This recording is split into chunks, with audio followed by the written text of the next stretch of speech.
We love a Nintendo Switch.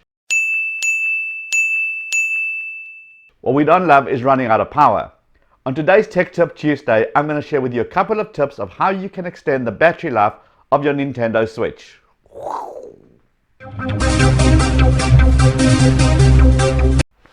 Hey, welcome to another Tech Tip Tuesday. My name is Liron Segev, and every Tuesday I share with you tips and tricks and how-tos to making you more productive, more efficient, and getting more out of your systems. If this sounds like something that you're into, smash that subscribe button right here, and let's get on to this week's episode.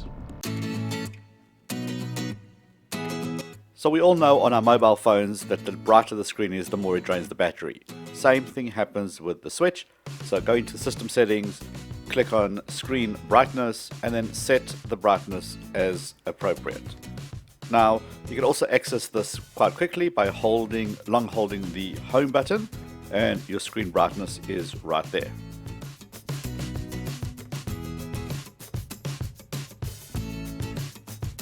The Nintendo Switch has many connectivity options such as Wi-Fi, Bluetooth, NFC, but there's no reason to have it on the entire time.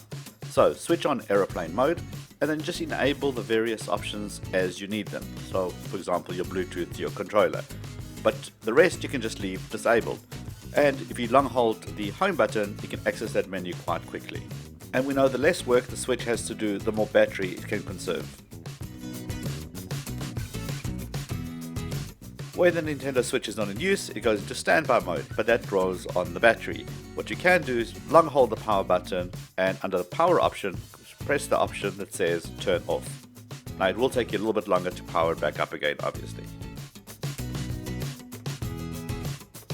Okay, let's get serious. If you need many hours of mobile gaming, software is just not going to do it. You need to invest in hardware.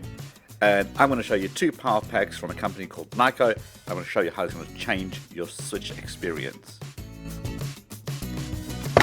So check out how cool this little guy is. 2500 milliamp hour battery, simply clips onto the bottom of your Switch. It gets powered by USB Type-C connector as well. Now here's the best part. When you plug in the power adapter, you don't have to unplug it when you want to charge your Switch in the dock. It simply goes in and it charges both the device and the Switch. So how does it affect gameplay? That's the most important question. Besides adding a little bit of extra weight, everything else is perfectly fine. Your fingers are where they're supposed to be and you simply game away just for much longer. If that is still not enough and you want to go big, you got to go for the power pack. 5000 milliamp hour battery. Now this thing is a monster. So let me show you how it works. Got those two little clips at the top. You have to unclip them when the head comes off. I'll show you that. It's got a button telling you how much battery is actually available. So those little clips, you undo them and the top pops off. Right, there's your Switch connector at the bottom. So you grab your Switch and simply slide it in. And now you grab the top piece and it obviously slides on the top. Now, let me show you this view. So 5000 milliamp hour battery, the battery's got to go somewhere, and basically it protrudes out the back. So you can see it adds a little bit of a body space, and what that actually means is that it changes the way your fingers work. So you see my fingers are now squished on the Joy-Con because now I've got this little hump to get over, but you do get used to it, and I suppose it is the compromise that you need to make if you want that extended battery life. Weight wise, it does add some weight to your Switch, and if you're gaming for a couple of hours in a row, you'll definitely feel it.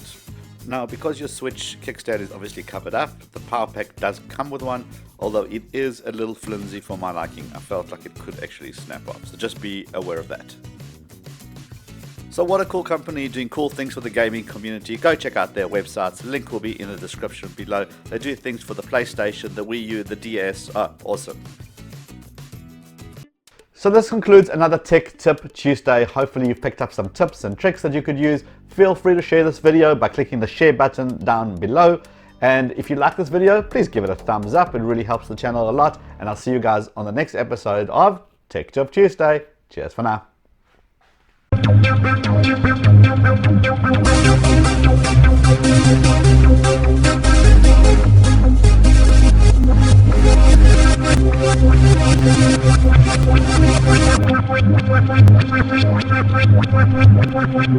What?